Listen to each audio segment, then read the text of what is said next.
ஜனநாயகன் தயாரிப்பாளர் டெல்லி மேலிட பிரதிநிதியாக அவர் முதல்வருக்கு திமுக கூட்டணியை பாதுகாக்க வேண்டும் என்கிற பொறுப்புணர்வோடு இயங்கிய ஒரு கட்சி. தேர்தலுக்கு முன்பு திமுக கூட்டணியை உடைப்பதற்கு பலரும் முயற்சித்தார்கள். அதுவும் என்னை வைத்து உடைக்கிற முயற்சி நடந்தது. வருகிற ஜூலை 5ஆம் தேதி விடுதலை சிறுத்தைகளின் விருதுகள் வழங்கும் விழா சென்னை கலைவாணர் அரங்கில் நடைபெறுகிறது, காமராஜர் அரங்கில் நடைபெறுகிறது. பேராசிரியர் டாக்டர் சொக்கலிங்கம் அவர்களுக்கு இந்த ஆண்டுக்கான அம்பேத்கர் சுடர் விருதினை வழங்க இருக்கிறோம். ஆகஸ்ட் 17 என்னுடைய பிறந்த நாள் ஆண்டுதோறும் தமிழர் எழுச்சி நாளாக கொண்டாடப்பட்டு வருகிறது. இந்த ஆண்டு அதே நாளில் தமிழ் தேசிய எழுச்சி மாநாட்டை நடத்த இருக்கிறோம். இடம் எங்கே என்பது குறித்து இன்னும் நாங்கள் தீர்மானிக்கவில்லை. ஓரிரு நாட்களில் மாநாடு நடைபெறும் இடத்தை அறிவிக்க உள்ளோம். தூய்மை பணியாளர்கள் தனியார்மயப்படுத்துவதை கைவிட வேண்டும் என்று விடுதலை சிறுத்தைகள் கட்சியின் சார்பில் வேண்டுகோள் விடுத்தோம். முதலமைச்சர் அவர்கள் அதனை ஏற்று அந்த முயற்சியை கைவிடுவதாக அறிவித்திருப்பது மகிழ்ச்சி அளிக்கிறது. தோழமை கட்சிகள் முன்வைக்கும் கோரிக்கைகளை அல்லது ஆலோசனைகளை பரிசீலித்து உடனுக்குடன் நடவடிக்கை எடுக்கிற முதலமைச்சரின் பாங்கு பாராட்டுதலுக்குரியது. ஏற்கனவே தன்னுடைய நண்பரும் ஜோசியருமான ஒருவரை அவர் ஓஎஸ்டியாக அறிவித்த போது தோழமை கட்சிகள் சுட்டிக்காட்டியதும் உடனடியாக அதனை திரும்ப பெற்றுக் கொண்டார் என்பதும், மாநகராட்சிகளில் தூய்மை பணிகளை தனியாருக்கு ஒப்படைப்பது தொடர்பாக தோழமை கட்சிகள் சுட்டிக்காட்டியதும் உடனடியாக கைவிட்டார் என்பதும் அவருடைய அணுகுமுறைக்கு ஒரு சான்றாக உள்ளது. அந்த வகையிலே விடுதலை சிறுத்தைகள் கட்சி இந்த நிலைப்பாட்டை வரவேற்று பாராட்டுகிறது. வெள்ளை அறிக்கைகள் கொடுத்துட்டு இருக்கிறாங்க ஒவ்வொரு துறை சார்பா, அது சம்பந்தமா அவங்க கருத்து என்ன சார்?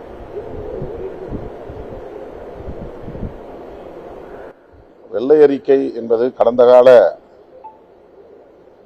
ஆட்சி நிர்வாகத்தில் எவ்வாறு நிதி நிலைமை இருந்தது என்பதை பொதுமக்களுக்கு அறிவிக்கிற ஒரு நடைமுறை. அதனை இந்த அரசு வெளிப்படையாக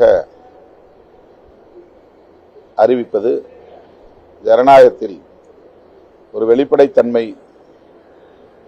வேண்டும் என்பதை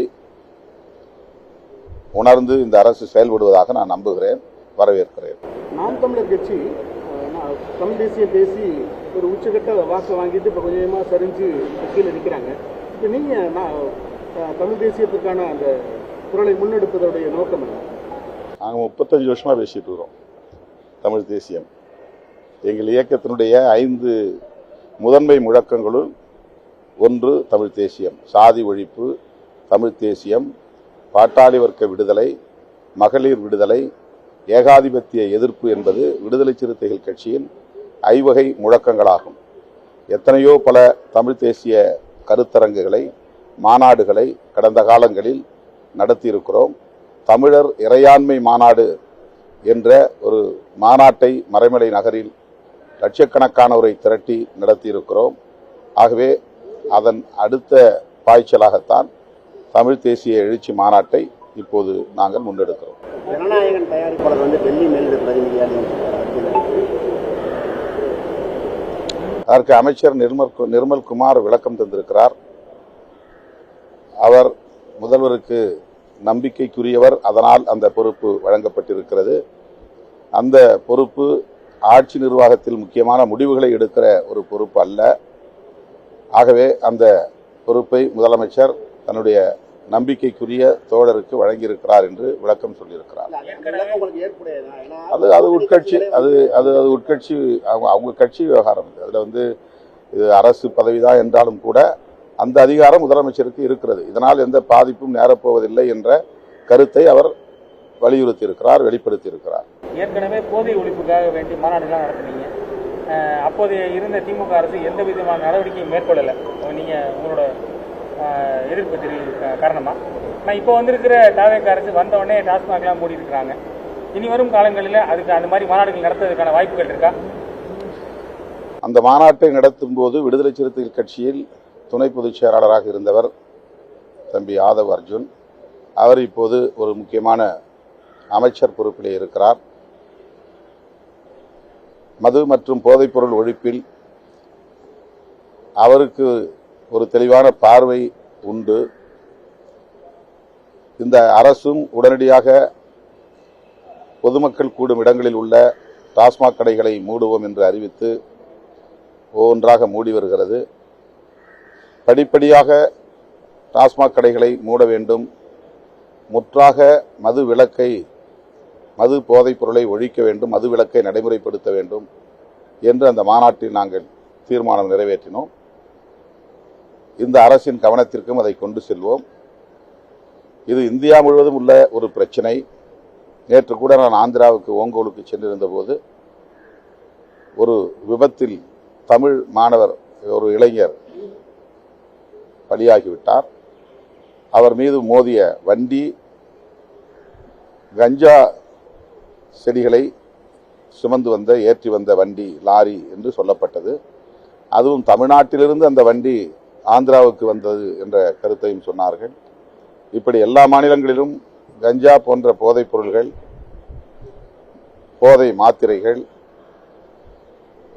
மது போன்ற அனைத்தும் பெரிய அளவிலே புழக்கத்தில் இருப்பது கவலை அளிக்கிறது. அதனால்தான் விடுதலை சிறுத்தைகள் கட்சியிலே அந்த மாநாட்டிலே நாங்கள் ஒரு கோரிக்கையை முன்வைத்தோம். மதுவிலக்கு என்பது மாநில அரசின் அதிகாரத்தில் இருந்தாலும் கூட தேசிய அளவில் மதுவிலக்கு கொள்கை வரையறுக்கப்பட வேண்டும். இந்திய ஒன்றிய அரசுக்கும் அந்த பொறுப்பு இருக்கிறது என்று சுட்டிக்காட்டினோம்.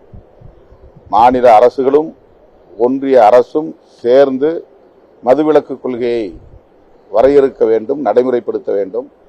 காந்தியடிகளை ரூபாய் நோட்டுகளில் அச்சிட்டால் போதாது, அவருடைய உயிர்மூச்சு கொள்கைகளுள் ஒன்றான மதுவிலக்கு கொள்கையை தேசிய அளவில் நடைமுறைப்படுத்த வேண்டும் என்று நாங்கள் வலியுறுத்தினோம். இப்போதும் வலியுறுத்துகிறோம், தொடர்ந்து வலியுறுத்துவோம். அது நீங்க தான் சொல்லணும். எல்லா கட்சிகளும் கூட்டணி கட்சிகளும் ரெண்டு எம்எல்ஏக்கள் நீங்க ரிசைன் பண்ணிட்டு வாங்க, நான் ஜெயிக்க வைக்கிறேன்னு விஜய் அழைச்சாரு அப்படின்னு சொல்லி ஒரு கருத்து சொல்லியிருக்காரு. அதுல நான் கருத்து சொல்ல விரும்பவில்லை. கூட்டணி கட்சிகள்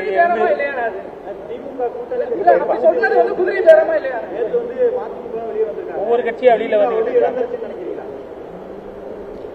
இந்த கேள்வியை நீங்க திமுக விட்ட தான் கேட்கணும். நாங்க திமுக கூட்டணியை பாதுகாக்க வேண்டும் என்கிற பொறுப்புணர்வோடு இயங்கிய ஒரு கட்சி. தேர்தலுக்கு முன்பு திமுக கூட்டணியை உடைப்பதற்கு பலரும் முயற்சித்தார்கள்.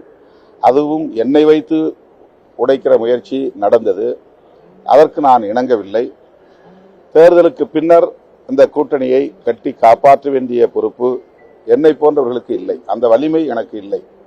ஆகவே இது குறித்து பதில் சொல்ல வேண்டிய பொறுப்பு திமுக தலைமைக்குத்தான் உள்ளது. மதிமுக ஒரு சகிப்புத்தன்மையோடு தான் அந்த கூட்டணியில தொடர்ந்ததாக ஒரு குற்றச்சாட்டு வைக்கிறாங்க. நீங்க அந்த சகிப்புத்தன்மையோடு தான் இருக்கிறீங்களா அல்லது மாறுபட்ட உங்களுடைய உறவு என்பது எப்படி இருந்துச்சு? கூட்டணி உறவு என்பது எப்படி கட்டாயப்படுத்தப்பட்டு இரண்டு உறுப்பினர்கள் அங்கு திமுக சனத்துல தேர்தலில் போட்டியிடப்பட்டதா அவர் சொல்லியிருக்காரு. இதே ஒரு கட்டாயம் திமுக இருக்குன்னு நினைக்கிறீங்களா? இந்த கேள்வியை நீங்க மதிமுகவுக்கும் திமுகவுக்கும் தான் கேட்கணும். அதை நான் பேசியிருக்கிறாங்களே சார்.